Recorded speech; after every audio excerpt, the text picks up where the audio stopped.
जय श्री हरि सुदर्शनधारी, गोवर्धन गिरधारी, जय श्री कृष्ण मुरारी। एकादशी तिथि पर पूजन अर्चन और व्रत पुण्य फल देने वाला सर्वश्रेष्ठ माना जाता है। श्री हरि विष्णु को समर्पित ये तिथि माधव तिथि के नाम से भी जानी जाती है। इस दिन तुलसी पूजन का भी विशेष महत्व होता है। साथ ही श्री हरि को भी तुलसी दल और तुलसी मंजरी विशेष रूप से अर्पित की जाती है। मार्गशीर्ष माह की कृष्ण पक्ष की एकादशी उत्पन्ना एकादशी कहलाती है। इस साल 2024 में उत्पन्ना एकादशी मनाई जाएगी 26 नवंबर दिन मंगलवार को। एकादशी तिथि आरंभ होगी 25 और 26 नवंबर की रात्रि लगभग 1:01 से और इसका समापन होगा 26 और 27 नवंबर की रात्रि लगभग 3:47 पर। इस तरह उदया तिथि और द्वादशी मिश्रित एकादशी के नियम के अनुसार एकादशी तिथि 26 नवंबर को ही मनाई जाएगी। इस एकादशी पर ब्रह्म मुहूर्त में पूजा करने का शुभ समय रहेगा 26 नवंबर को सुबह 5 बजे से 6 बजे तक और अभिजीत मुहूर्त में की जाने वाली पूजा दिन में 11:15 बजे से 12:30 बजे तक की जा सकेगी।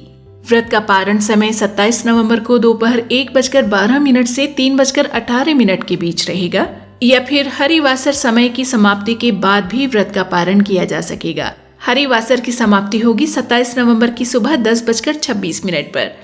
एकादशी व्रतों को आरंभ करने के लिए श्री हरि को प्रिय मार्गशीर्ष माह की एकादशी सर्वोत्तम मानी गई है, क्योंकि मार्गशीर्ष माह की इसी तिथि पर एकादशी का प्रकटीकरण हुआ और श्री हरि ने उस एकादशी नामक कन्या को आशीर्वाद दिया कि इस दिन एकादशी का व्रत पालन से और श्रद्धा भक्ति से किए गए पूजन से मिलने वाला फल कठिन तपस्या और तीर्थों में किए गए स्नान दान आदि से मिलने वाले फल से भी अधिक होगा। इस तरह मार्गशीर्ष माह की कृष्ण पक्ष की एकादशी उत्पन्ना एकादशी के नाम से विख्यात हुई। श्री हरि को प्रिय मार्गशीर्ष माह की दोनों एकादशी तिथि उन्हें बेहद प्रिय है।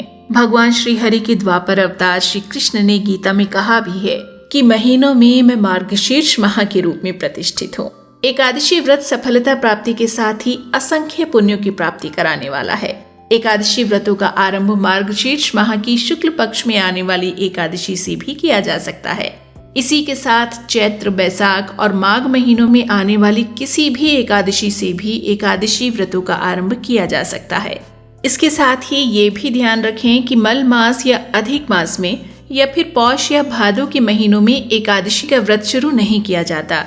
एकादशी का व्रत रखने वालों को एक दिन पहले अर्थात दशमी तिथि को सात्विक भोजन ही करना चाहिए और कोशिश करें कि दशमी तिथि को सूर्यास्त से पहले ही अन्नयुक्त भोजन कर लिया जाए। जरूरत पड़ने पर सूर्यास्त के बाद फलाहार लिया जा सकता है। एकादशी व्रत दशमी तिथि से ही हमें अनुशासन में बांधकर प्रभु भक्ति की ओर प्रेरित करता है और द्वादशी तिथि पर नियम पूर्वक व्रत का पारण, ब्राह्मण या किसी जरूरतमंद को भोज, पंछियों को दाना डालना जैसे नियमों के साथ पूर्ण होता है। इस तरह ये व्रत 3 दिनों तक हमें नियम में रहना सिखाता है।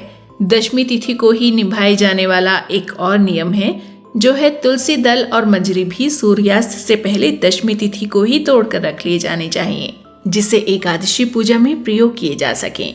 माना जाता है कि माँ वृंदा यानी तुलसी माता भी श्री हरि के निमित्त एकादशी व्रत करती हैं। इसीलिए एकादशी पर न तो उन्हें जल चढ़ाया जाता है और न ही तुलसी पत्र तोड़े जाते हैं। लेकिन एकादशी तिथि पर माँ तुलसी का पूजन अर्चन और दीप प्रज्वलन किया जाए तो ऐसा करने से श्री हरि प्रिया माँ तुलसी के साथ ही भगवान विष्णु भी प्रसन्न होते हैं और आशीर्वाद देते हैं।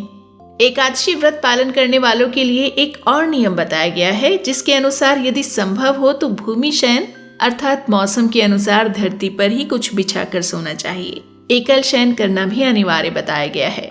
ब्रह्मचर्य का पालन भी अनिवार्य है।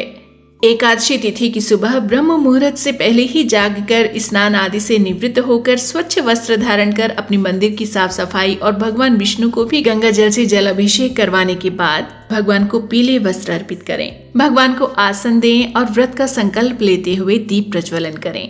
यदि व्रत न भी कर पाएं और इन सभी नियमों के साथ श्री हरि का पूजन अर्चन का मन बनाया है तो श्री हरि से पूर्ण श्रद्धा भाव से ये सब करने में सक्षम होने का आशीर्वाद लेकर संकल्प करें।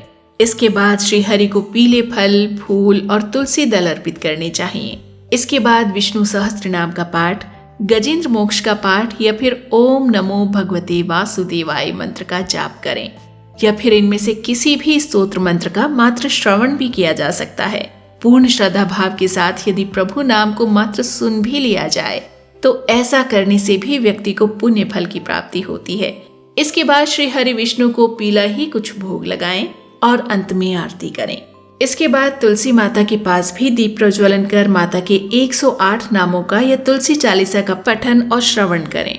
व्रत रखने वाले दिन भर उपवास का पालन कर फलाहार लेते हैं, लेकिन एकादशी तिथि पर ध्यान रखने वाली विशेष बात यह होती है कि भले ही व्रत रखा जाए या न रखा जाए, परंतु चावल का प्रयोग नहीं किया जाना चाहिए। यहाँ तक कि पूजन या दान में भी चावल का प्रयोग नहीं किया जाता। एकादशी का एक और महत्वपूर्ण नियम है रात्रि जागरण कर भगवान विष्णु के भजन कीर्तन करने का। जिस प्रकार कार्तिक माह में भगवान विष्णु की पूजा का विशेष महत्व है, उसी प्रकार मार्गशीर्ष माह श्री हरि विष्णु की द्वापर अवतार भगवान श्री कृष्ण को समर्पित है। इसीलिए मार्गशीर्ष माह की दोनों एकादशियों पर भगवान के दोनों स्वरूपों की पूजा का विधान है। श्री हरि विष्णु और श्री कृष्ण कन्हैया को तुलसी मंजरी भी अर्पित की जाती है। संतान से जुड़ी किसी भी मनोकामना की पूर्ति के लिए मार्गशीर्ष माह की एकादशी पर श्री कृष्ण के बाल स्वरूप को माखन मिश्री का भोग लगाकर तुलसी मंजरी और तुलसी दल अर्पित किए जाते हैं। संभव हो पाए तो एकादशी तिथि पर माँ तुलसी के बिरवे पर सूर्योदय से पहले ही दीपदान का विधान है और इस पवित्र पावन तिथि पर श्री हरि के मंत्रों का तुलसी माला पर किया गया जप भी श्रेष्ठ रहता है। एकादशी तिथि के इन सभी नियमों को समझकर अपने जीवन में पिरो लेने की क्षमता श्री हरि हम सबको दें और हम सभी इस जीवन को सफल बना पाएं। इसी मंगल कामना के साथ जय श्री हरि सुदर्शनधारी, जय श्री कृष्ण मुरारी, जय माँ वृंदा, जय माँ एकादशी, जय श्री कृष्ण मुरारी, गोवर्धन गिरधारी, जय श्री कृष्ण मुरारी।